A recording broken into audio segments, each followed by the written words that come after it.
બોટાદની અંદર હળદળ ગામની અંદર જે માથાકૂટ સર્જાઈ અને એ પછી ક્યાંક એક વાત સામે આવી કે હવે અરવિંદ કેજરીવાલ છે ગુજરાતમાં આવવાના છે, મહાપંચાયત કરવાના છે. પરંતુ સવાલ ત્યારે એ થતો હતો કે મહાપંચાયત યોજવાની વાત કરી, જ્યારે સૌથી પહેલા રાજુ કરપડાએ પણ મહાપંચાયતની વાત કરી હતી, ત્યારે એમની જે આ મહાપંચાયત હતી એમને ક્યાંક પરમિશન નહોતી મળી અને પછી માથાકૂટ સર્જાય. પણ અરવિંદ કેજરીવાલ ગુજરાત આવે, મહાપંચાયત કરે, પરમિશન મળશે કે કેમ તેમને લઈને સવાલ થતા હતા. પરંતુ હવે આ જ બાબતે એક નવો વળાંક સામે આવ્યો છે. નમસ્કાર, આપ જોઈ રહ્યા છો નિર્ભય ન્યૂઝ અને હું છું આપની સાથે રિદ્ધિ. ગુજરાતની અંદર ખેડૂતો ત્યારે રડી રહ્યો છે, માવઠારૂપી વરસાદ આવી રહ્યો છે, એમનો જે પાક વાવેલો છે બધો ધોવાઈ ગયો છે અને બીજી બાજુ તમામ જે પક્ષ છે માત્ર ખાલી ખેડૂતોની વાતો કરે છે. ખેડૂતોની ચિંતા કરવા જગ્યાએ એ પોતાની રાજ રમત રમી રહ્યા છે. એમાં પછી ભાજપ પણ આવી જાય છે, કોંગ્રેસ પણ આવી જાય છે અને આમ આદમી પાર્ટી પણ આવી જાય છે. ખરેખર જે પક્ષે ખેડૂતો માટે લડવું હોય એ અત્યારે આવી મહાપંચાયત ન કરે, પરંતુ જ્યારે એમને જરૂર હતી ત્યારે એમની સાથે ઊભા રહે. પણ આવું કોઈ જ નથી કરતું, એ પછી કોંગ્રેસ હોય, આમ આદમી પાર્ટી હોય કે ભાજપ હોય.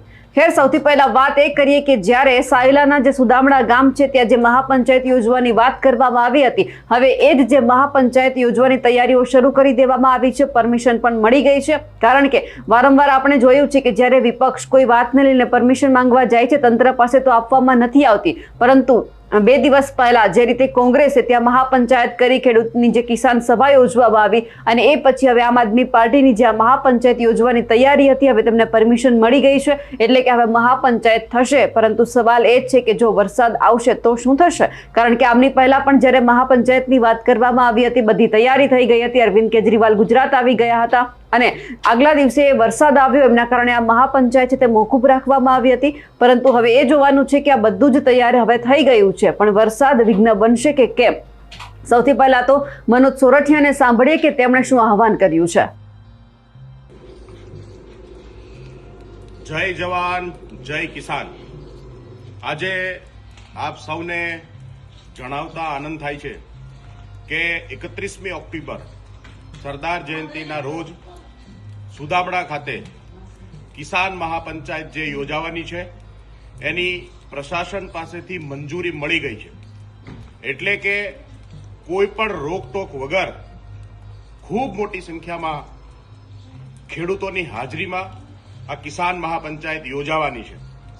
આ કિસાન મહાપંચાયતમાં ગુજરાતના ખેડૂતોના જે પ્રશ્નો છે, ખેડૂતોની ન્યાયની માંગણી છે, એ માંગણીને લઈ અને મહાપંચાયતની અંદર ખૂબ મોટા નિર્ણયો લેવાના છે અને સરકારને આપણે સંદેશ આપવાનું કામ કરવાનું છે કે જો ખેડૂતોની માંગણી સ્વીકારવામાં નહીં આવે, ખેડૂતોને ન્યાય આપવામાં નહીં આવે, તો આગામી દિવસોની અંદર ગુજરાતના ખેડૂતો આ તાનાશાહી અને ભાન ભૂલેલી સરકારને ઉખાડીને ફેંકી દેવાનું કામ કરવાના છે. હાલમાં જે પરિસ્થિતિનું નિર્માણ ગુજરાતમાં માવઠાને લીધે થયું છે અને ખેડૂતોને નુકસાન થયું છે એનું ભરપાઈ કરવા માટે સરકાર તૈયાર રહે. મહાપંચાયત ડંકાની ચોટ ઉપર થશે, કોઈએ પણ ગભરાવાની જરૂર નથી.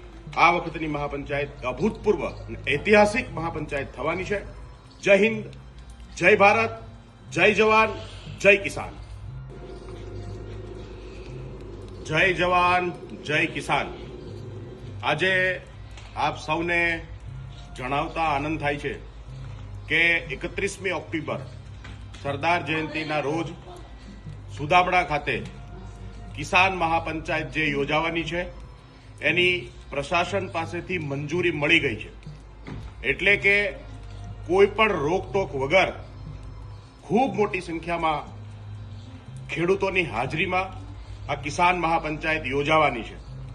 આ કિસાન મહાપંચાયતમાં ગુજરાતના ખેડૂતોના જે પ્રશ્નો છે, ખેડૂતોની ન્યાયની માંગણી છે, એ માંગણીને લઈ અને મહાપંચાયતની અંદર ખૂબ મોટા નિર્ણયો લેવાના છે અને સરકારને આપણે સંદેશ આપવાનું કામ કરવાનું છે કે જો ખેડૂતોની માંગણી સ્વીકારવામાં નહીં આવે, ખેડૂતોને ન્યાય આપવામાં નહીં આવે, તો આગામી દિવસોની અંદર ગુજરાતના ખેડૂતો આ તાનાશાહી અને ભાન ભૂલેલી સરકારને ઉખાડીને ફેંકી દેવાનું કામ કરવાના છે.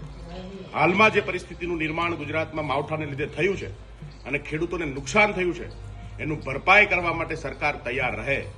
મહાપંચાયત ડંકાની ચોટ ઉપર થશે, કોઈએ પણ ગભરાવાની જરૂર નથી.